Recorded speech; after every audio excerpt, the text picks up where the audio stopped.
24 ساعة مميزة لجمهور النادي الأهلي. بطولتين سوبر. بداية مميزة لموسم الطايرة في النادي الأهلي، سيدات ورجال. سيدات الذهب بيفوزوا امبارح على سيدات نادي الزمالك 3-2 في الأشواط. رجال الطايرة بيفوزوا على رجال الزمالك 3-1 في الأشواط، وبيقدروا يحصلوا على بطولة السوبر النهاردة. مليون مبروك لكل جمهور النادي الأهلي البطولتين. مبروك الفوز المميز والعودة الممتازة للدوري الممتاز عن طريق بلدية المحلة بالفوز ب5 أهداف مقابل هدف. مباراة زي ما أنا قلت كولر كان عنده فيها مرونة إن هو يقدر يجرب اللعيبة الجديدة ويبتدوا من بدايه المباراه، وده فعلا اللي هو عمله.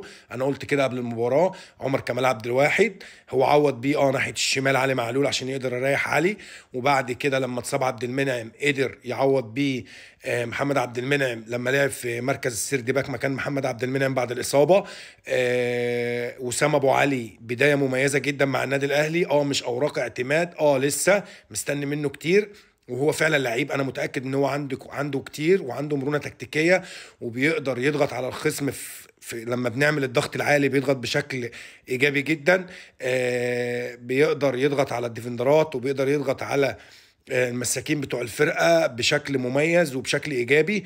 النهارده يعني هدفين، وانا بحيي كولر ان هو خلاه يسجل ركله الترجيح وان هو اللي يشوط. هدفين هيدوا له ثقه كبيره جدا. هو محتاج المهاجم اللي يسجل له اكتر من هدف في المباراه، ويسجل له في الموسم اكتر من 25 او 30 هدف في جميع البطولات.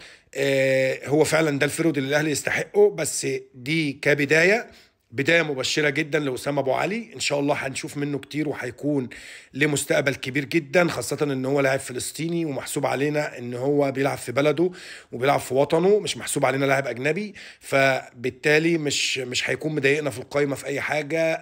إن شاء الله ربنا يبعد عنه الإصابات ويقدر يكمل، ومستقبل كبير. أنا شايفه إن هو هيكون ليه مستقبل كبير جدا في النادي الأهلي. عمر كمال عبد الواحد قدر يعوض محمد عبد المنعم. المباراة كانت سهلة، ما نقدرش نحكم عليه ان هو يلعب في كذا مركز، لا، بس هو بيجيد الباك اليمين وبيجيد الباك الشمال. ما نقدرش نحكم عليه ان هو يقدر يعوض حد في السيرد باك، بس ده طبعا كان ظرف مباراة، والمباراة كانت مساعدة المدرب، علشان كده قدر يعمل المداورة ويعمل الروتيشن جوه الملعب. الحمد لله النادي الاهلي كسب 5-1. كانت مباراة سهلة، كان خصم مش صعب، المباراة ما كانتش مشدودة. هدف وسام ابو علي اللي جه في اول 5 دقايق سهل المباراة اكتر، فتح الجيم اكتر. بصراحة انا كاهلاوي يوم سعيد، 24 ساعة كاملة سعيدة. اتمنى ان شاء الله نقدر نواصل، رجالة الطايرة يقدروا ببداية الموسم المميزة دي يعملوا موسم ممتاز، وطبعا كل الالعاب في النادي. والاهم طبعا نقدر نكمل على المستوى ده في الدوري الممتاز. وعندنا مباراه مهمه يوم الجمعه لتحديد المركز الاول والثاني في بطوله دوري ابطال افريقيا قدام يانج افريكانز.